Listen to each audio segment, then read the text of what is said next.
Hi guys, Mike back again with part 3 of how to build the Cerastus Knight. Okay, I'm going to answer a question first. I had a comment on one of the previous videos from Martin who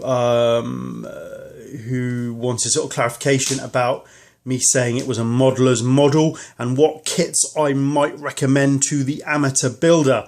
I should clarify really what I meant by modeller's model, and I didn't mean that it was this was a kit for experts. To be fair, I mean I don't consider myself a modelling expert. I mean I've picked up a few tips along the way, but certainly by no means a master model maker. And I would recommend this kit to an amateur builder.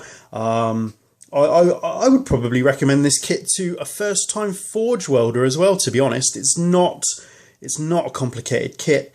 The parts aren't that many. It hasn't got that many parts. I mean, there's 57 different parts and probably only about 65 unique.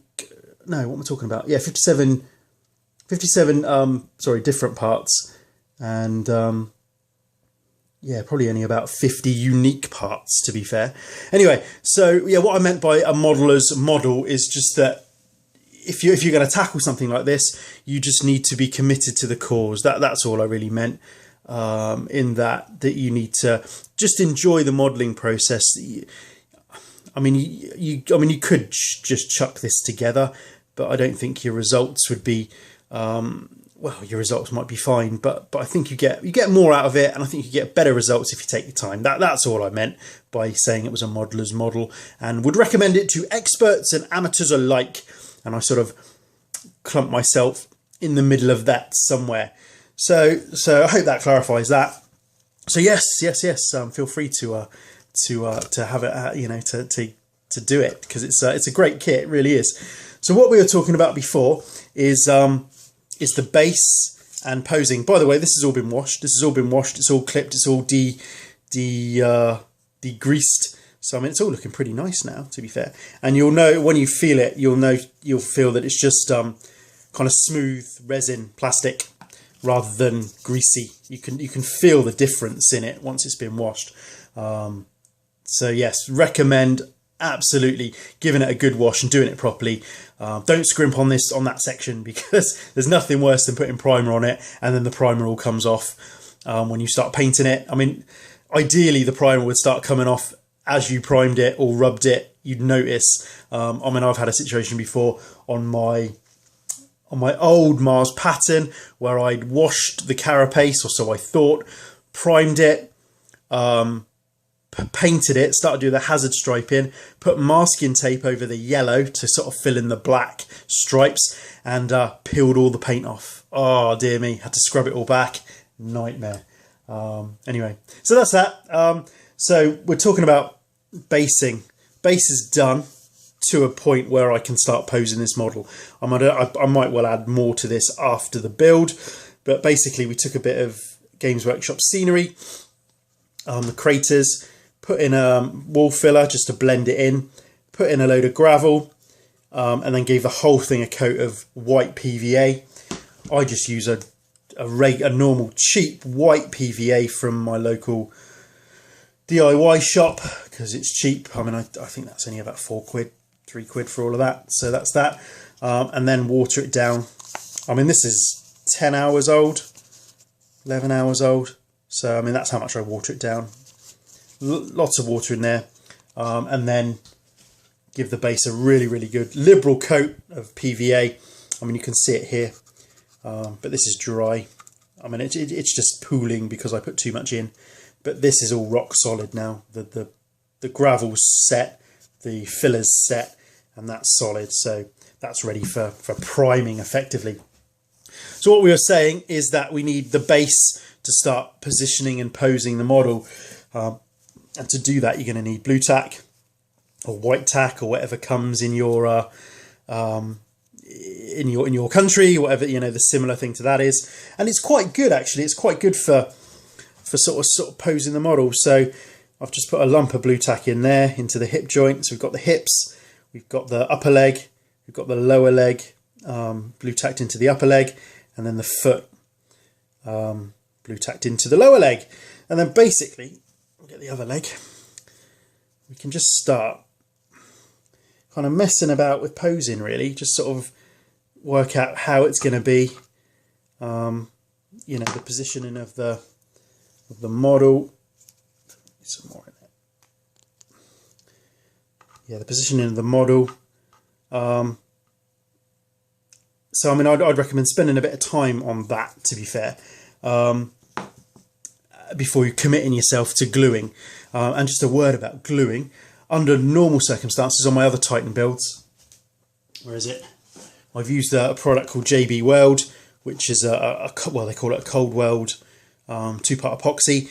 On the back of the box, it professes to be able to weld engine blocks back together. It tolerates extremely high temperatures. I mean, well, it's one of the, well, I think it's the best epoxy that I've ever used. I'm not going to be using it for this. It's a bit of a waste, if I'm honest. All I'm going to, but I am going to use an epoxy. I'm just going to use this this Zap Z-Epoxy 5-minute resin.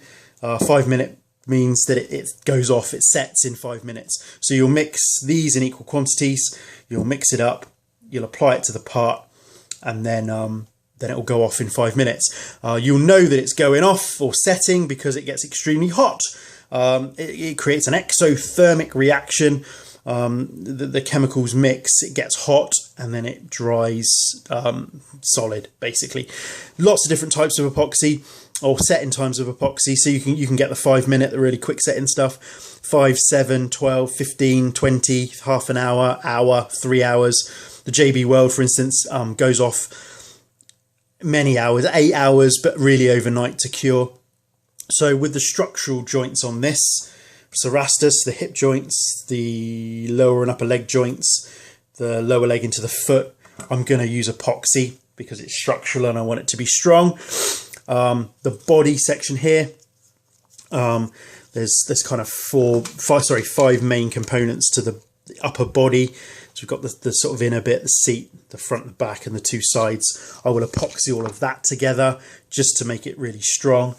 All of the other bits though, I mean, I'm gluing shin plates to the lower leg, for example. I'll just use super glue. The fingers, because they're not structural on this fist, I'll just use super glue. I may or may not magnetize the shield. You know, if there's a way to do that, I may or may not. Again, shoulder pads will just get super glued on. Banners, super glued on. Arms, I'm not entirely sure what I'm going to do with the arms yet, whether I'm going to have some sort of magnetization.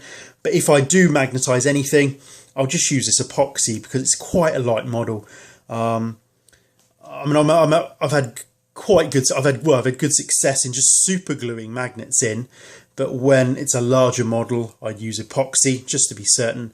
And if it's a huge model using big magnets, I'd go for the JB Weld personally.